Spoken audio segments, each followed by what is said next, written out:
But we're going to talk about some important things though. So 7 reasons why you don't take action. Okay, so this is with everyone. There at some point in time and multiple points in time, we all have a tendency to get stuck, right? So whether it's because we were, denied, we had some sort of letdown, or somebody chose somebody else over us or fired us, or we just aren't making progress. So we're disappointed because we aren't making progress. And then we tend to kind of shut down a little bit.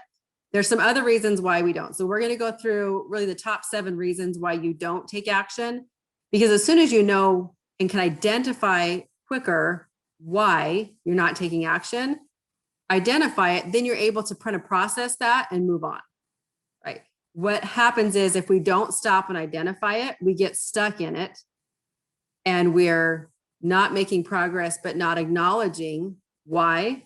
And then we can't, until we acknowledge it, we can't get out of it.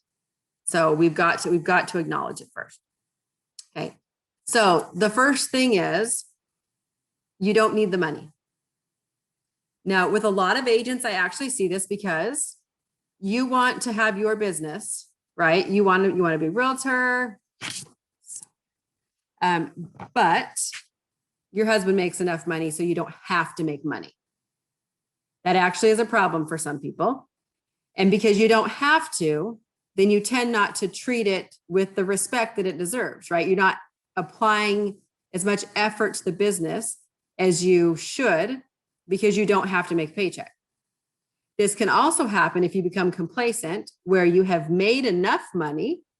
This has happened to multiple people as well, where let's say you had a banner month, right? Say you made like 20 grand, 25, whatever, $1,000 in a month.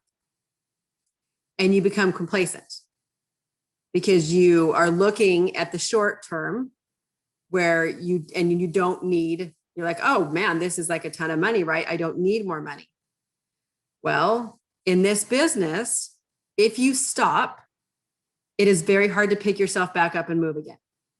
It's like running on the treadmill, right? The second you quit, well, let's say you're running on a treadmill that you have to self-propel. If you're self-propelling the treadmill and you get going, you're on a roll and it's a whole lot easier. The second that you stop, it comes to a dead stop, and then you have to try to get it going again. This business is very much the same. So even if you don't need the money, you have to keep filling your pipeline. You have to keep doing the rinse and repeat cycle of the things that you are taught to do so that you can continue to fill that pipeline and not have your business stall out. Also happened a little bit over COVID. If people got shut up a little bit too much in their house and stopped reaching out to other people, I've seen where their pipelines have dried up this year because they didn't continue to move, right? So even if you have a better year, this is what I always suggest, okay? Continue to redo your goals. So say you made $50,000 in a month and you paid off all your debt and you went and paid off your car and, right? You had money in savings and you're like, wow, I need nothing else in the world because my goal was to pay off my car and to pay off my debt and to have X amount of dollars in my savings. Well, great. Now it's time to redo your goals again. Because now you're at this point, now you have to get yourself to the next point. Okay. So your goals are going to change. Now, are you going to invest? Now, are you going to save more? Now, do you need to buy new furniture for your living room? What is it that your next goal is so that you have a reason to work? And that also comes in if you don't have a reason to work and it gets hard and people are mean or you get denied or crap falls apart or whatever happens. If you don't have a reason to move on, you'll get stuck. Okay. So that was a whole lot on number 1, but that was number 1. So number 2, you don't feel like it. So if you don't feel like working, everyone at some point, multiple times, is going to not feel like working at all, right? Just because you don't feel like it, you need to find the way to, I say, force yourself. The best way to force yourself to do something is to create a habit out of it. When it's a habit, it doesn't seem like you're having to force yourself. And then if you don't feel like it, it doesn't matter because it's a habit, you do it anyway. It's like exercising. It's a habit, right? You just know that it needs to be done. So you just do it.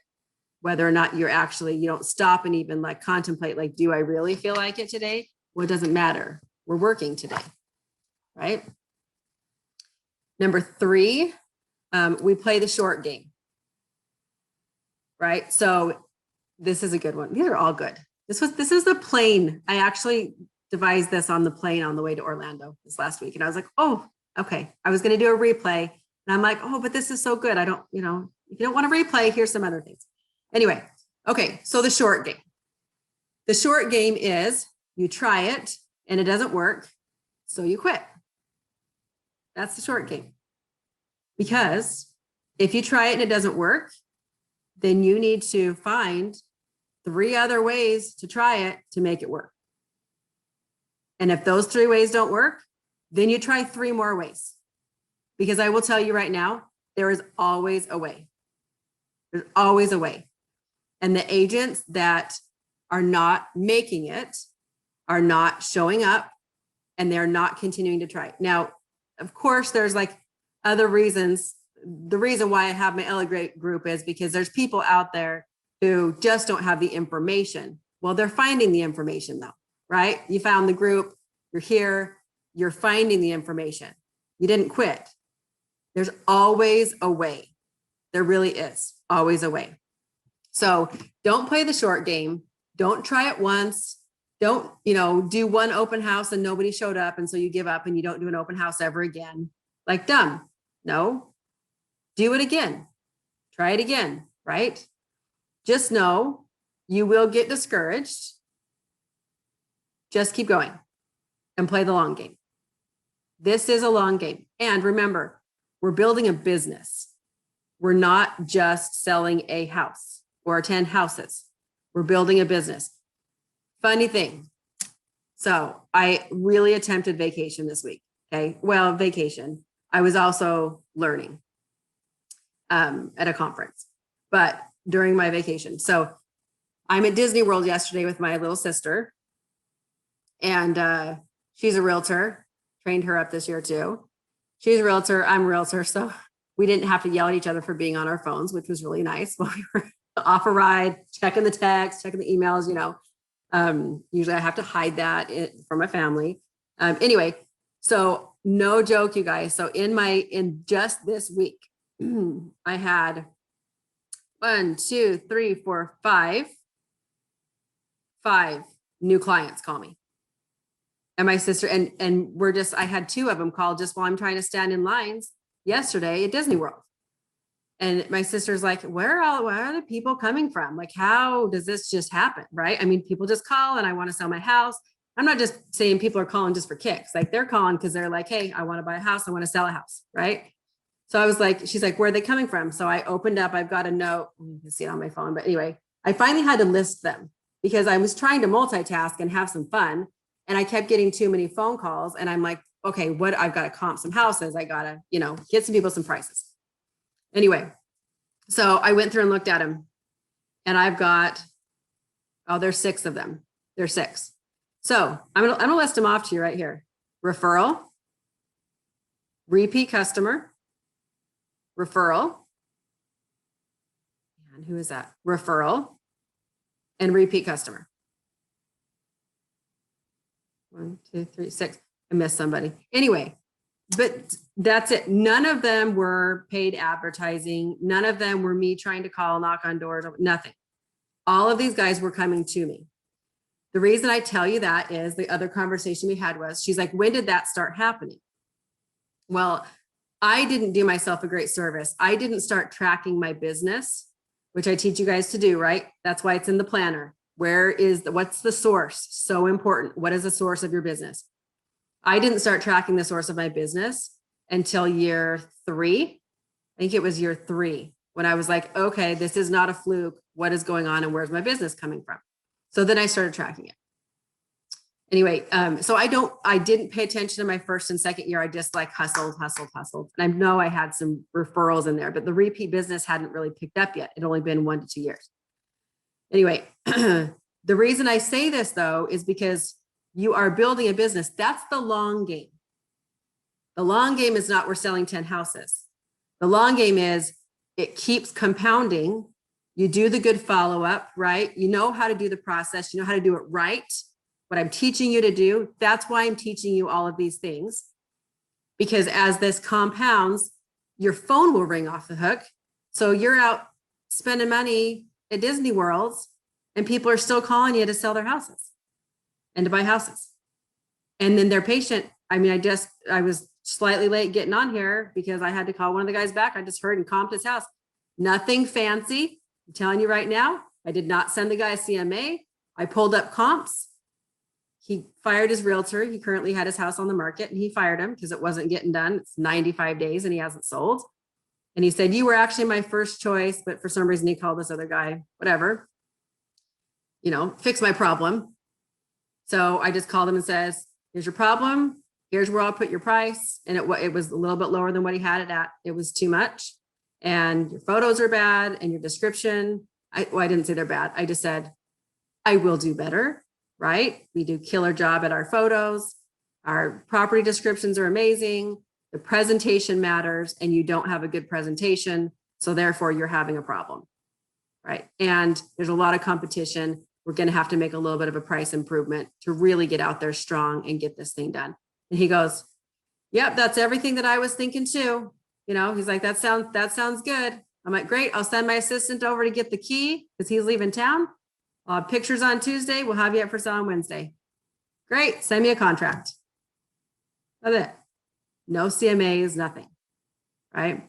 Because when you, in the long game, gain the knowledge, learn how to present it to people in just that confident way that I'm telling you about, that's all they want. That's all they want. So long game. Okay, number 4, we make it about us. Okay, when we make something about us, we get the self-conscious. Like, will they like me? What if they don't think I know what I'm talking about? When you start to feel self-conscious, you have got to redirect yourself. It's not about you. It is about how you can help the customer. What is your ability to help the customer, right? You're here because you have a desire to help other people. You want to learn how to do it the right, I call it the right way because it's the honest way. It's the good quality, good customer service way, right? To serve our customers. So that's what you have got to flip to. So the second that you tell yourself, man, I'm not good enough, or maybe they're going to think I don't know what I'm talking about. Or if you feel like you're in over your head, like, right, Colleen gets her first $900,000 listing and she's like, oh my gosh, because how many listings have you had so far, Colleen? Like that one crazy guy. The crazy one that's really not a listing. So this is really truly my first listing. First listing. And what's the price point of it? $899.9. $899.9. Right? First listing. That's crazy. Like, I mean, I had to start out with $90,000 pieces of junk when I was doing listings, right? And so that can be overwhelming. You can feel like you're less than sometimes when you have to jump into that and you feel like you're inadequate because, gosh, you haven't done this and there's other people who have done these big listings, and then you feel like maybe you can't. But you can. You just have to do the research, the work. I mean, all the information is there, right? You have the ability. It's not about you. So when you turn that and just focus on, when you just focus on them, right, and how you can provide good service, then it goes out the window about your own insecurities. Cynthia, are you raising your hand on purpose? Because you can ask a question if you have one. Oh, at any time. Okay, where are you located, Colleen? Or is it Colleen? Oh, Colleen. Yeah, I'm in Carson City, Nevada, which is just outside of Reno. Okay, thank you. Yeah. And honestly, it's because the guy keeps saying, we are putting our biggest asset in your hands. And he's told me that like 17 times. And I'm like, oh my God. You'll be That's right. really, yeah, I get it. the Yeah. other listing was like the 235, 234. 9. But it really, that's like its own story. It really doesn't count. Yeah. You're in good shape. I think you did with your pricing, what we talked about. You did a good job. So just, you have the resources. I'm going to flip this one on its head too. I've been doing this for almost 7 years. I'm coming up on 7 years, if I remember right, maybe 8. I don't know. Anyway, and my first $3 million listing, right, that I've been training my Elevate people on, I've never put up a $3 million property or priced a $3 million property or figured out how how differently do you present a $3 million property than you present any other like $1 million property or less, right? Figured it out. Like just figured it out. And the client's uber happy. Like it was a lot of work and I don't know if you haven't yet, you can go to my personal page, my Lisa Bogdan Bingley, or friend me on Facebook, and you'll look at the listing as an example for you. Okay. Because the same quality that goes into a $3 million listing is the same quality you should be putting into every other listing. It really is. It was a little more stressful and I felt a lot more pressure because of course my seller is texting me often. Are you sure our price is good? What do you think about this? How fast is it going to sell? Like over and over and over again, you know? And I'm like, if you don't stop, I'm going to charge you more because you're going to drive me crazy. Right. So anyway, and he's like overly joyed, happy. Enough that I'm going to tell you this right now. So he picked me out of like, he works with like 6, 7 different realtors. He knows a lot of realtors because he knows a lot of people. But B, he sends me a message last night and he says, by the way, one of my friends is in town from, I don't know, California or something. He's like a high hitting executive kind of dude. And he's like, I told him if he wants good service that he needs to call you because he wants to move to Boise. And he's going to be up in that like $2 million price range. So he's like, I gave him, expect a phone call. I gave your name and phone number and told him you're the best to call. Am I like look at the hair, guys. Like sometimes I show up like this, right? It happens. It doesn't matter. It doesn't matter. So yeah, my photographer is phenomenal. I kind of want her to teach a class. I really do. So I got to figure out how to compensate her for that though, is what I've got to do, because then if you can find somebody like I'm getting off on tangents, you guys, I'm sorry, but because she was just what do you call it? Like a portrait photographer, just did family photos and all that. And she did an amazing job. And I noticed her talent. She researched, she figured out by Googling what programs and type of lens and yada, yada, like everything to use. And she just did she does an amazing job. So, She has a good eye. me at the end. Oh, go ahead, Cynthia. She has a good eye for photography.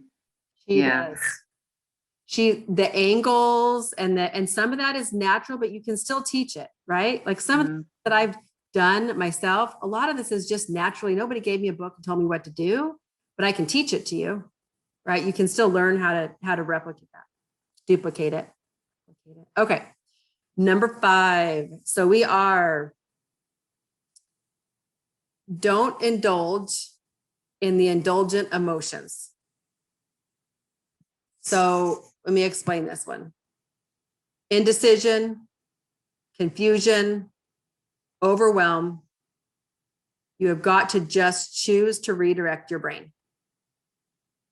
Don't sit in your indecision. Recognize it and change it. Go, okay, I'm being indecisive. Great, grab a sticky note and start jotting down ideas or go to the group, ask a question, do something. But you have got to, when you get stuck in those emotions, you have to redirect your brain to get out of them, because we can sit in them for a long time and it wastes a lot of time, right?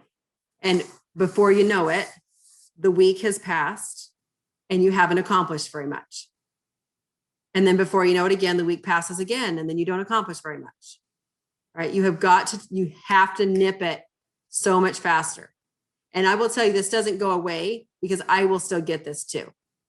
And then it's like, okay, Why are we, okay, I'm not moving, right? What did I accomplish today? Talk a lot about analyzing yourself and your day and what did I accomplish and how did I do on my list and what do I need to do next to be able to continue to move yourself forward. That is a lot of like your personal growth, right? Personal development that you're going to have to do to really grow in the business. Okay, here's another really good one. So number 6. And I don't have my fun cards. I did not bring my card. I usually have my cards, you guys. I didn't bring my cards on my trip with me. Okay, because we are afraid that we will make the wrong choice. Sometimes we will get hung up on this, right? So we don't want the rejection. We don't want the failure. But there's not a wrong choice. You have got to be open for rejection and failure, because as soon as you are rejected or you fail, you know exactly what not to do next time. That's true story. So if you get rejected, don't sob about it. Ask why. Oh my gosh, hold on, my battery's looking low. Just a minute, I just noticed that. Okay, I'm okay for a second. Turn on my, okay, sorry. I don't want to cut us off. Anyway, so I squirreled, I do that. Anyway, so rejection and failure are great. They are great. You do have to follow them up with self-assessment. And then I always will ask the client, like if it's a client that rejected me, I will just ask, is there something specific that, caused you to want to choose the other person? Is there something I could have done differently? Or just ask. And you don't have to say like, I don't like those words. Is there something I could have done differently? Like, oh, could I win back your heart by doing something different? No, that's not what I'm asking. I just want to know what was the deciding factor so that I can improve myself. That's a better way to put it. Okay. You have to be able to learn. Where you go wrong with this one is you're rejected and you fail and you don't self-assess and you don't ask the questions. Well, then you're just stuck in the cycle of failure, right? And rejection, but you're not learning from it. You're missing the opportunity that is within failure and rejection. Okay. Number 7, we don't know what to do next. If you don't know what to do next, you need to look to the people who have already done it. That's what you do in this business. Somebody's done it, right? So for example, I'm the second one in my office to have a $3 million listing. So I called the other guy in the office and said, tell me a little bit about your $3 million listing that you had that went under contract. How was the traffic? What could I expect? Right? I wouldn't know, but he knew. So I looked to him for questions. Anything. Now of course, there's a lot of people who don't want to share information with you. That's what we've all learned, right? That's why we're here, because I'm actually sharing, but most people don't want to share information because you're competition. So definitely don't expect to ask the people that are like that. But you keep your eyes out as you are in business. Keep your eyes out for when you see someone do something well. Don't look at that like, oh, I hate, it's kind of like the skinny girl, right? Like, oh my gosh, she's skinny. I hate the skinny girl.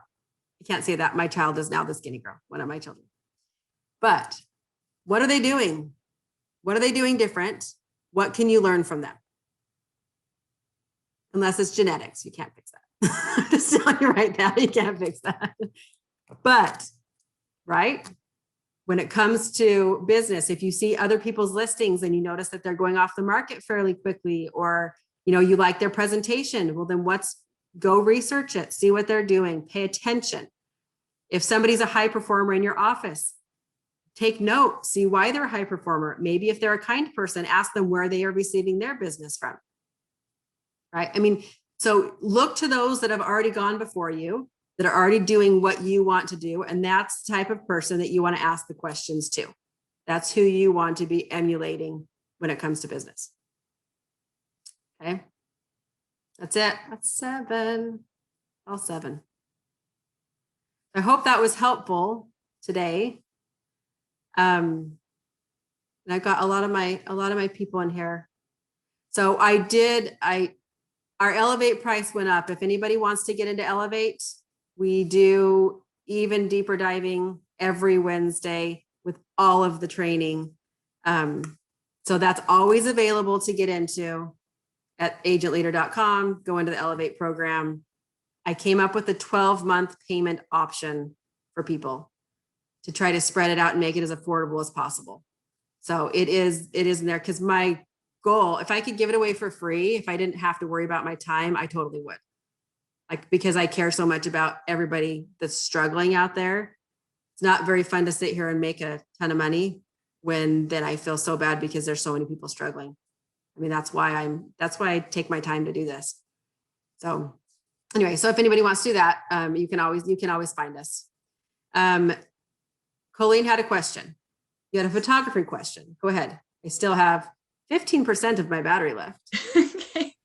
Yeah. So with this listing, so the photographer, he came from doing wildlife photography, and his wife is a broker, and somebody reached out to him. So it was kind of the same thing. Like, he figured it out as he went. And now in the past 5 years, he's done 900 homes. Wow.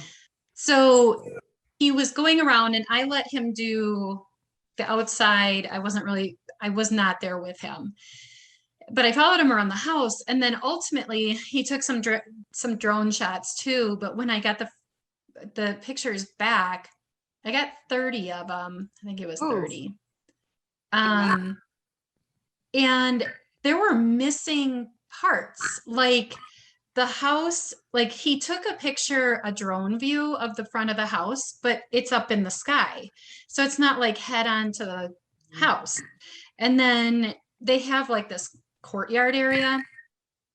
So we don't ever actually see the front door. He took a picture from the front door facing outward instead, which I thought was weird, because it doesn't show the house. Like, and he didn't take, the seller actually made some barn doors for they have this media room. And it just has like a wide doorway. It could be a bedroom. It could be a lot of things. It has a closet, but they have these beautiful barn doors, and there's no picture of that. And so I felt like there weren't enough pictures. And then so I happened to stop over there last night to put some more flyers out in their box. Mm-hmm. And she had surgery yesterday, so I brought her some flowers and stuff. And they were like, Colleen, we liked the pictures, but they didn't do these things. And mm-hmm. I was like, I know. Send them back. What's that? Send them back. Well, that's what I was wondering, because I paid $250. Do it fast. I would send them back. So I will tell you with photography, until you have, and even, so Stacy's been doing it for me now for 6 out of my 7 years, right? 6.5 out of my 7 years. I found her pretty early on.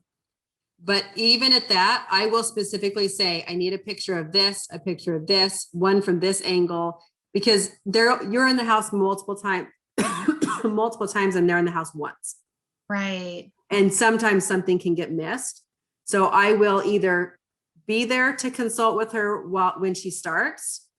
If it's a new photographer you haven't used before, I would stay there the whole time and make sure that they are getting all of the angles that you need. 30 is not enough for a $900,000 house. I don't know what my max is. 50. I don't know what it is, but it's not full. It's not full. You need to fill that sucker up. Like, fill it up. Unless you have a 900 square foot house that you can't get 50 pictures on, you need to be filling up every single one of those photos.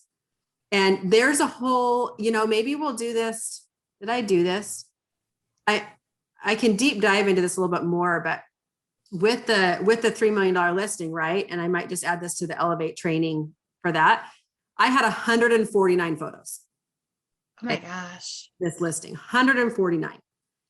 But try to scale that down to 50.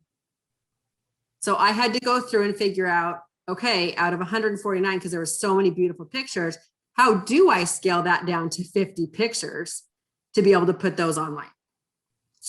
And there's a rhyme and a reason to how to do it. I'm gonna get my cord before this dies. There is a process. There's a kind of a roadmap to what photos you should be putting on if you have that many, or just in general, I guess. And then of course the order that they go in. And Yeah. maybe one of my Elevate people can remind me, did I go? I don't think I went that deep into that in the listing module, did I? I don't think so. I was looking for the video that you did when you were with the couple and you were doing the listing appointment while your Oh, yeah. photographer was there too. I couldn't find it though. That's in the blueprint library. Okay. That's in the blueprint Because library. I felt like I should have been picking through photos and there weren't enough to pick through. Yeah, that's not I didn't enough. have one of the front door. I didn't have one like open it, like with the door, because they have this wide entranceway that it's a hall, but it's still, I don't know. I just I wasn't even happy with the level that he took them at. I felt like I was like at the corner, at the countertop level. Like Yeah. we were Yeah. like low down and there were more, I don't know. I just was not, and I had seen what he had done previously. So I thought he came as a referral. He was the only photographer I could get to actually answer the phone too. But I thought he did a good job in other works. But when I saw mine, I was like, I don't know. I'm not totally thrilled about this. Yeah. So I would Maybe that was an off day for him. Right. Yeah. And it could be. And maybe then I was like, did I distract him by following him and talking to him? Because I did start to do that. But I would hope that. So I wouldn't go into the rabbit hole too much with it, but you've identified it and you've got to fix it because you only have 33 days on that contract to sell that house. Right. So I would get that fixed. I'd get it fixed quickly. Okay. So back out there, I'd meet him out there. I'd say something higher too, that you don't want countertop. I've seen that before where people will take photos and it is at the countertop kind of eye level. I've also seen it where they're taking them up really high. Like, what are you sitting on a shelf and you're taking a picture looking down? Right. Look weird too. So there's definitely some whatnots, but get them back out there as soon as you can, because it's also not good if your client recognized it. Right. Right. So just fix it. Say like, yep, I know it. And now we're going to fix it. Okay. And so Lisa, what you're saying is that you should have at least 50 photos. You maximize the characters that you can make a description, right? Because there's usually a max amount of characters that you can do in your MLS, and you maximize the number of photos it lets you put in there. Okay, thank you. Yeah. Because if you can't say enough good things about the property, why is somebody else going to find value in it? Right. And you should be able to, I mean, the worst listings are always those, well, you guys watched the listing, we kind of picked apart descriptions too, just a couple of weeks ago. That's still up on YouTube if you want to watch it. But yeah, you've got to be able to say enough great things about the property. Then you have the problem when you have too much to say about the property, too many photos. And then that's when you use Linktree and you're going to put them over to that separate link. The cool thing about Linktree, you guys, I'm going to tell you right now, and I just sent this to hold on just a second. I'm going to grab my phone so I can tell you.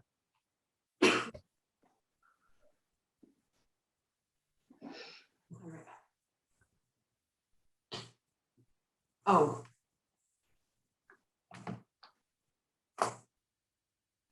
No. Put it under the seashell. Sorry, guys. My husband's getting on a flight and he just called. Okay. Just leave the front. It's in the drawer. Top right drawer, enter table. Okay. Sorry. He's running to the airport. So sorry about that. Okay.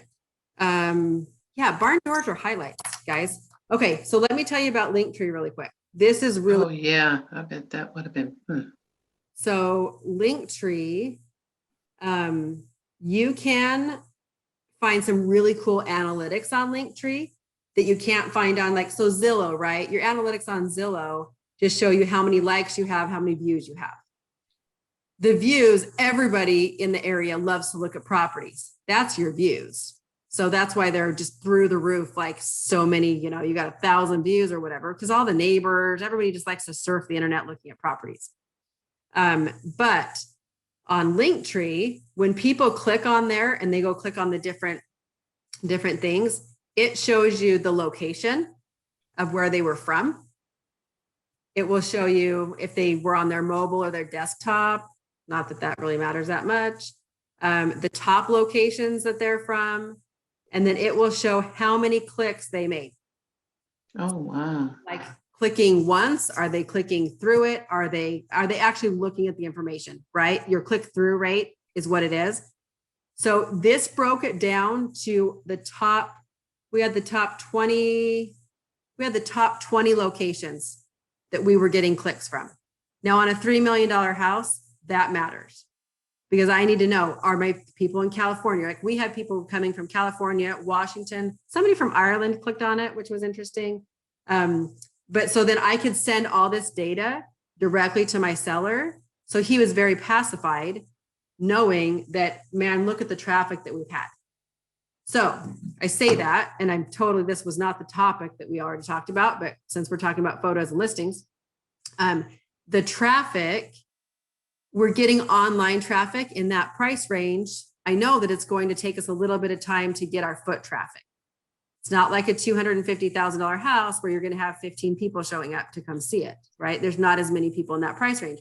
So in order to pacify and communicate to my seller, I am then providing to him the data of who is and what areas and how many clicks we're getting and all that good stuff from the Linktree data. I also give them, you can find the Realtor.com data for how many people are liking and saving or viewing your Zillow information as well. Colleen, you probably want to go look at these things too. Your MLS should have data on it too. So you should be able to see how many saves, how many people have been emailed. You want to look at those things because there's a couple reasons why. So let's say this one, I'm just going to give you the $3 million one, for instance. For this one, we haven't had any, well, okay, I put it up on Wednesday. Okay. So it's not like it's been very long. It's Friday and it's $3 million, but I put it up on Wednesday night or Wednesday afternoon. We have like 34 saves on Zillow. That is insane for a $3 million listing. That is a good number. It's 12:45. That's a really good number to have just for that price of listing.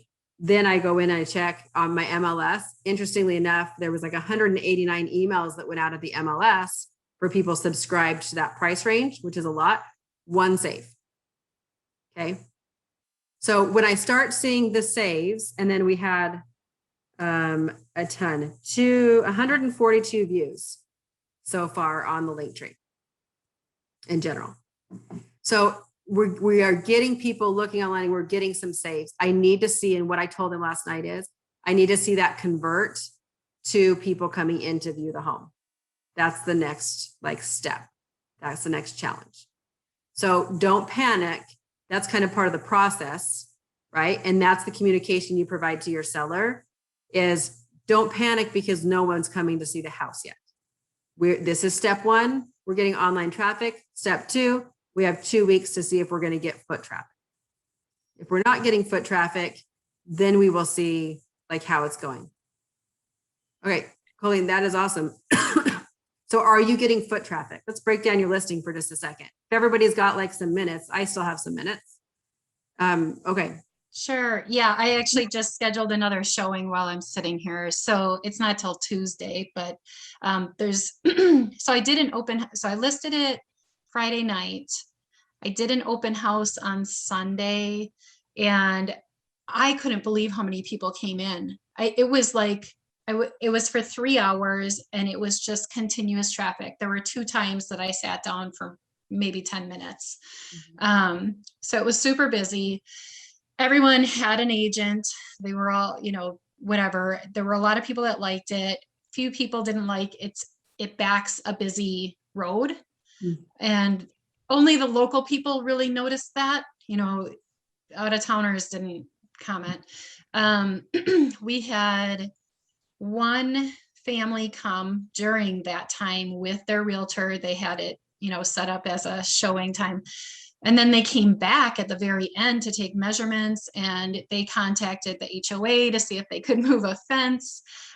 So they were really serious, but then they were the ones that came back and said, well, we think it's only worth in the mid sevens. And so, but now she texted me yesterday and she said, they're still interested. And I said, well, send an offer over then. Yeah. And then there was another one that was really interested. He came with his realtor at the very end. Then we had a showing. I'm not sure if it happened or not. There was a showing on Monday or Tuesday. There's one scheduled for this afternoon, and now there's another one for next Tuesday.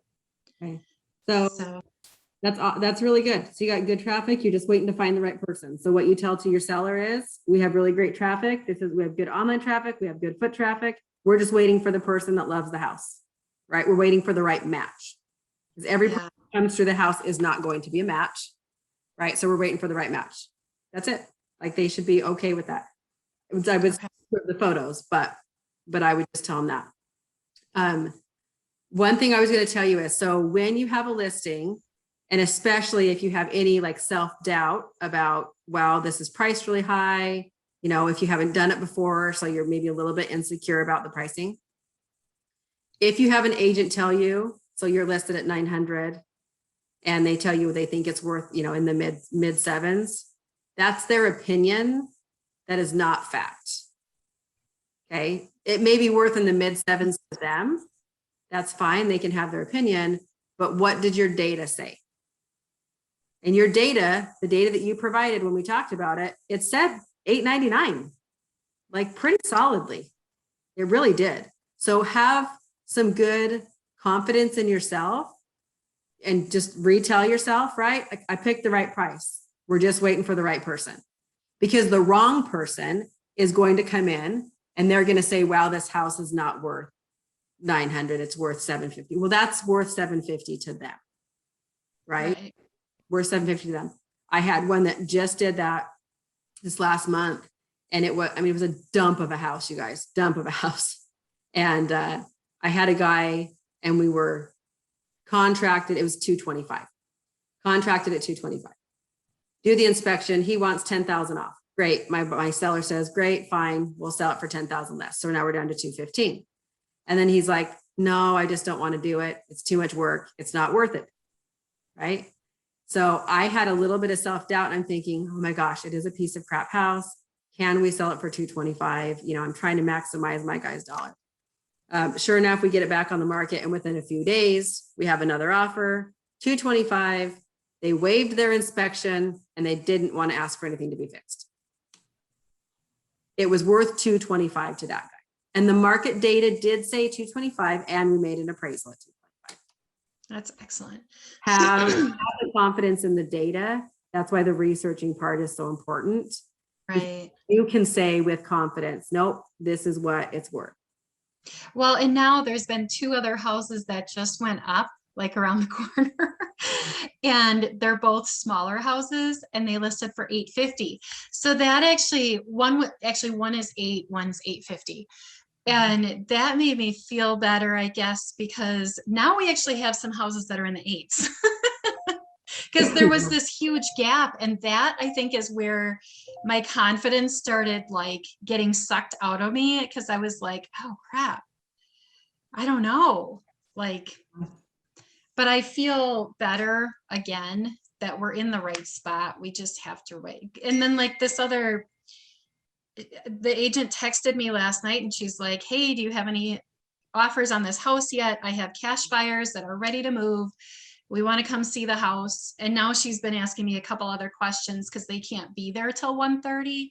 So like, that makes me feel a lot better too, that they're asking questions now, like while they're driving from California, probably. Yeah. That's awesome. All Hi, right. Lisa. This is Sophia. Oh, go ahead, Sophia. Yeah, hi. I just joined your program. Mhm. And I guess this is my first call with you. Um, I'm just curious, when you said 50 photos, so for like a 4-bedroom, 2.5 bath house, Mhm. how would you get 50 photos? That's a lot of photos. It is a lot of photos. So even a 4-bedroom, 2.5 bath, you definitely can get 50 photos. So you want different angles. You don't want like one picture of the master and just 2 pictures of the kitchen, right? And that's where people will go wrong sometimes, because I want to see what is the layout. And if you don't have multiple angles and multiple photos, you can't, number one, like highlight all of the pieces and parts of it. And you can't see what the layout is. So one is not enough. So I will go as far as we will have 2 photos of a bedroom. One where you're kind of looking into the bedroom, and one where you're maybe standing in the corner and you're looking so you can see the size of the closet and the door going out. Right. And still like the room. But we'll put 2 photos of those in. So 2 of each. We need to break this down. Stacy and I have never broken this down before. She's my photographer. We've never broken down what we really do. And maybe that's a good thing to do, is break that down, because I'm making a note actually. Because I think about it and we just do it. Yeah. I mean, I usually put in, I always ask for a floor plan and then a video walkthrough of the property, and then some still photos. Mhm. You know what I mean? So, Yep. yeah, And that's but good to have. But you're still photos. I mean, I'll put 5 of the kitchen. wow. Love Okay. kitchens. They love masters. They love master bathrooms. They love yards. They love the different angles of the front of the house. Mhm. So I will do multiples, and especially to highlight anything. We'll have one that just has like the barn door area, right? If you're highlighting anything that's special about the house, definitely highlight. But you should have plenty. I'll come up with the formula, just like I did for the like property description. I've broken that down before, but I'll come up with a formula for photos and kind of how many, just to give you a guide, so that if you do have to hire your own person, you can kind of. And the prices you were speaking of, I mean, if I did 50 pictures, it'll be close to $700-800 in Chicago. Wow. Are they charging you? And you were talking about 250. That's just to get, I think what I got was, first they charged me like $450 to do a walkthrough, a Floor plan? floor plan, and I think it was like 8 or 10 pictures. So 50 would be like. So I would get rid of your floor plan, Mm-hmm. and I would do more photos before I'd ever do a floor plan. Okay. If that costs you, you've got to have the photos to draw the people in. Yeah, because the floor plan is like $100 by itself. So for photos, find somebody else too. That person may be charging a premium. Find somebody else that has talent. Keep your eyes out for somebody that has talent that you could be able to hire to do it at your beck and call for less money. So what's the average for you, like for 50 photos over there? So like the 150 photos that Stacey did for me cost me $400. Wow. Yeah. So usually I used to pay for our area. It used to be around 100 to 125 people would do photos for that. And you'd get 50 to 70 photos, depending on the photographer. So I used to just pay, when I got Stacy doing it for me, we'd pay her $125, a trip fee if she had to go so far. But I had someone in a different brokerage try to poach her. Well, they did. Oh, yeah. They poached her for the listing. Right. The homeowner called me and asked me about pricing. And then this other agent poached my photographer, and then she put the house up for sale. And I was pissed. I was like, not gonna happen. So I called my photographer and I said, okay, like, I know you have to make a living. I will pay you more to be exclusive to my brokerage. So we're exclusively for 6 different cities in our area where Mhm. we would have the highest when you get into like Boise, our larger cities. I don't care if somebody uses her out there because they're not really my direct competition. But in our area, direct competition, no way. She's ours. So we pay Mhm. $125 a pop to do photos, just a standard house, photos. So Wow. that's what we pay for her. So, but look around, look for other options because that's a lot. But always have photos. If you have 10 photos, I cannot tell from a 10 photo house what the layout is, what the quality is, if I would like to live there. So Okay. to have that information, you got to have it in photos and description for them to want to come see it. Mhm. Yeah. Sophia, where are you located? I'm in Chicago. Okay, thank you. Yeah. And if their prices are high, it might be relative. Right. So if all your properties are up in the I don't know, to $900,000 range or They something. don't care about the price of the home. They just charge you on the pictures. Yeah. Find somebody else. Yeah. Keep using them till you can't, but I'd find somebody else. If it were me, there's always another option. What's that? Always another option. Oh, okay. I'm saying that find 3 more people, test some things out, but there's always someone out there who needs to make a living who will not gouge you. So Okay. photos for $800, however much you're paying, that's gouging. Mhm. No matter what, that's gouging. So I'd look around, find somebody with talent that wants to make some money. Find a freaking teenager that has talent that wants to make money. You could pay them $200 and they'd be over the moon. I mean, there's options, I'm sure. Okay. For that. I'll do that for sure. Okay. And Sophia, just real quick note, did you make it into the Facebook group, the Elevate Facebook group? No, not Okay. yet. Okay. Yeah, I'm new too, guys. I'm new too. How do I get the Facebook? Do you just send me a link? Just search Elevate in the Facebook groups. Search Elevate and you'll see it. And you should have, when you signed up for Elevate Mastermind Group, there was an email that went out to you that said, here's your login information. Also, here's a link to the Facebook group. Right? So you should have that too. Which one is Elevate? The one that's $9.97 or? Yes. Which one is Elevate? Okay. Is that the one that you signed up for? Yeah. Yeah. Yeah. So you should have an email on that. I thought so. And that's part of me. Everybody signed up this week and I'll go through and I'll send you a message Okay. too. I got to make sure everybody's in there so that you're not out of the loop. Okay. It's We 1 o'clock. train on Wednesdays. It was late this yesterday. I'm going to edit out my garbage at the front of that and post it for everybody. But we train every Wednesday morning at 10 a.m. Mountain Time. Okay. 12 your time. So what about the leads? We'll get to all that. We won't get to that right here, but we will get to all Okay. that. Yeah. All right. Anyway, awesome, guys. Well, thanks for showing up. Does anybody else have any questions before we hop off? No? No, but I'll get to it later. Okay. Vicki, what you got? Yeah, Lisa, I'm a little senior maybe in the group. When you get together and show the new people how the platform works, Mhm. set schedule, can you Mhm. let me know so I can join in on that? Yep, I will. Okay, all right.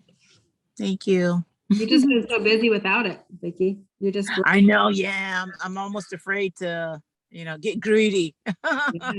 you're doing great. But I'm following you. All Thank right. you. You're Thank you. welcome. All right, guys. Well, have a really good weekend. And I'll see you guys next week. And maybe Thank you. photo. Oh, actually, next Friday, we have a guest coming on. I posted it. I'll repost it, actually. She does marketing with mailers. She wrote a book. Oh, I made it about halfway through the book on the first plane, and I've been sleeping on the other planes. Anyway, so I'm going to finish going through it. Definitely some good insights on there that I haven't thought of before when it comes to mailings, because you can waste a whole lot of money really fast with mailings. So there's some really good stuff in there. So she's going to be on next Friday's training. Be awesome. All right, guys, have a good weekend.